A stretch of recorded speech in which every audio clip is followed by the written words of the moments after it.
Hi, it's Warriors coach Steve Kerr, and this is Bay Area Sports Wrap. A year since Decky passed away today. Just what was today like for you guys as a team, and then how significant is it for the organization to name an award after him in his honor? Yeah, it's a tough day. It's obviously toughest on Decky's family, and we're thinking about them today, especially. And of course, thinking about Decky and how much he meant to us and our organization, and it felt fitting to announce the Decky Award today on the anniversary of his death, and I think it's a great honor, for us to be able to name an award after Decky and to award it to a person in our front office and in basketball operations who best exemplifies his joy and passion and love for the game and love for each other. And then just beyond that, how was practice today? How was it? Relatively long stretch here in Northern California. How significant is these next couple weeks here as you guys? Yeah, we've got a good stretch here at home, and today was a good practice. We need to pick up where we left off, carry forward the momentum that comes from beating Minnesota on the road, and go get another win tomorrow, and just keep stacking good days together. Steve, do you have any update on Brandon? Brandon will not play tomorrow. He scrimmaged today for the first time, and we didn't go for long, but it was important for him to get that first run in, but he needs more time before he's ready to play in a game. Obviously, getting Gary back was big for you guys. He's had some injury history here. I mean, he's such a weapon for you, especially defensively. How do you maybe pick and choose when to use him to both keep him healthy and just utilize him the best ways? Well, he's we call him the Ferrari. I mean, he's an incredible engine, but he's in the shop quite a bit. I hope Ferrari's not one of our sponsors. Okay. Yeah, I didn't say that. You did. Yeah.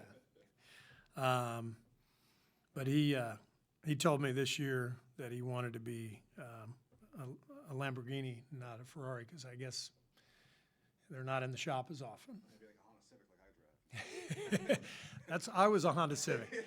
Gary is a Lambo or a Ferrari. But the point being, this guy is an elite defensive player. I always think back to the Boston series in 22.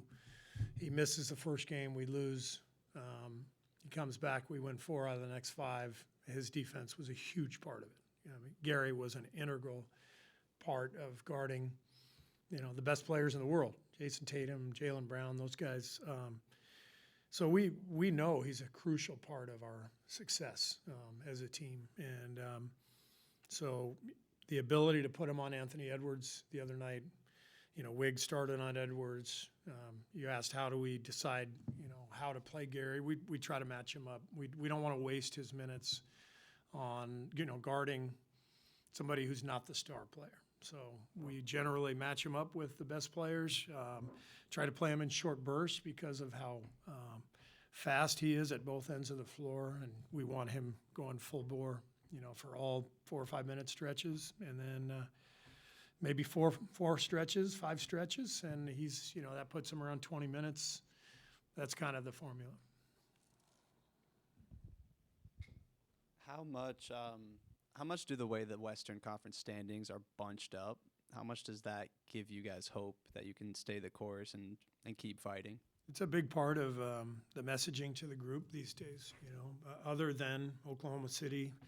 Memphis and Houston have made good pushes too, so maybe they're a little bit ahead of the pack, but we're right there with everybody else, and we have to keep reminding ourselves that it is a marathon and not a sprint, and so we got to stay with it, and there's no reason why we can't get on another hot streak like we started the season with, and make some hay in the playoff race.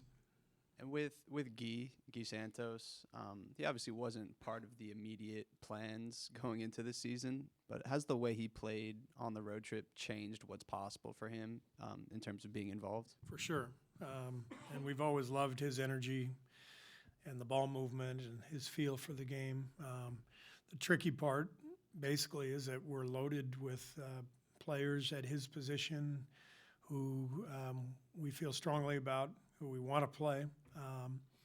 But Guy is doing what any bench player should aspire to do in the NBA, which is just make it impossible for the coach not to play you. And I have felt so good putting him in the game the last few nights. It feels like he deserves minutes. So we're gonna keep putting him out there, but that very well could be at somebody else's expense, and there are repercussions to everything. So we have to sort through all of that.